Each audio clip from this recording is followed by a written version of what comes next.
What's going on, Jerome's? Minnesota Vikings take on the Houston Texans in a clash of 2-0 teams.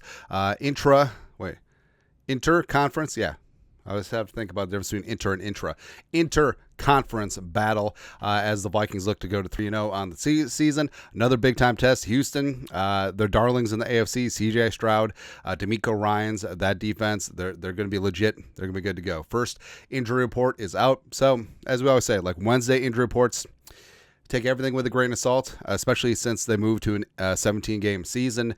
A lot of coaches are giving guys precautionary days on Wednesday or having them be limited in work. Now, it can be concerning when guys are just magically downgraded during the week, just like Harrison Smith last week and Brian O'Neill. Not that we're bitter about things, but yeah. So Friday's obviously the key one. Thursday's pretty key as well, but Wednesday, yeah, we'll see. So the Texans had 10 on the injury report. They have 7 as DNP. You got Chris Boyd, our guy. I always love Chris Boyd.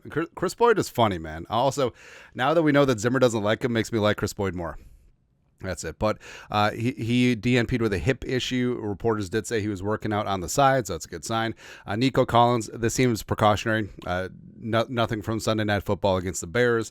Nothing popped up from the fantasy football nerds, so he should be good to go. Plus, Nico Collins is an absolute dog, man. He's a throwback, the big physical X-receiver. It's going to be tough. It's going to be tough. It's going to be a lunch pail day for Stephon Gilmore and Shaq Griffin for sure. Nose tackle Foley Fotokasi, who I've said many times, I wanted him. I needed him. DNP with a shoulder, but seems to be good to go. Then a couple of players who could miss on Sunday. Running back Joe Mixon got rolled up with a hip drop tackle versus the Bears. Nico Ryans is hopeful that the former Cincinnati Bengal and Oklahoma Sooner could go on Sunday, but remains to be seen. Backup, short yardage, Dameon Pierce, also DNP'd with a hamstring, and you know how hamstrings are, right? So they could be without their power back. So it could be the Cam Akers revenge game. You know how that's set up. Right. 2 in the middle. So Jared Patterson, their backup center, DNP'd with a calf issue. And then their starting center, Juice Scruggs, who missed last week's game with a groin, also DNP'd again. But both of them were working off to the side. But they did sign veteran center Scott Quisenberry, yes, brother to our Quisenberry, to their practice squad to supplement some of the interior offensive line. 3 were limited. So Aziz Al-Shair is great off-ball linebacker. He and Henry Tutu are a fantastic off-ball duo. He should be good to go. Tight end Dalton Schultz, limited with the ankle, but basically from the beat writers, basically a full participant. But their other tight end, Brevin Jordan, was placed on IR, necessitating Irv Smith Jr. being signed to the practice squad. Ooh. Another revenge game narrative. And also the veteran backup safety, MJ Stewart, limited with a knee, but that special teamer should be good to go.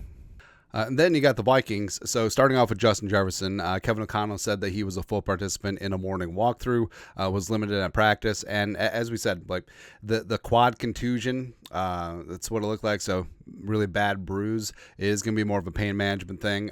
So even if Jefferson's limited on all 3 days, I do expect him to go and be perfectly fine on Sunday against the Texans. 3 DNP, so Addison with the ankle. I'm not expecting Addison anytime soon for the Vikings. Not this Sunday, maybe not even next Sunday against the greasy grimy Green Bay Packers. We'll see. Brian O'Neill, again, this does seem more like a veteran day. Listed with the elbow last week on Thursday when he was downgraded, but this week, or obviously played extremely well against the 49ers. Big reason why the Vikings got a W. Now O'Neill, yeah, got to rest up, man. So Daniil is back to playing his left side, strong side, close end of the field, left defensive end spot. So Brian O'Neill, bring your lunch pail, man. It's going to be a hell of a day. Diamond Dallas Turner got his knee tweaked up in the San Francisco game, but that's something to monitor. Kevin Connell calls him day-to-day. 4 others limited. Ivan Pace Jr., quad, yeah. AVG, foot, maintenance. I mean, there probably won't even be a week this year where AVG is a full participant all 3 days. And him being a veteran and knowing Flores, perfectly fine with that. Same thing with Garrett Bradbury and that knee that he dinged up against the Giants. Was limited at practice at some points last week, but obviously was good to go against the Niners. Aaron Jones, limited the hip, but really more of a veteran day.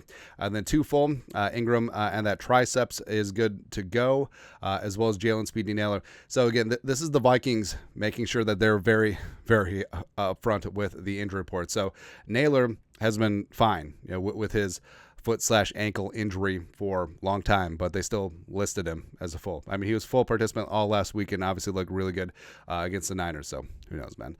But that's it. That's at Vikings-Texans first injury report. Like we said, Wednesday, grain of salt. Thursday, Friday, start getting a little bit deeper. Let us know your thoughts. Our thoughts. Ooh, that's what she said.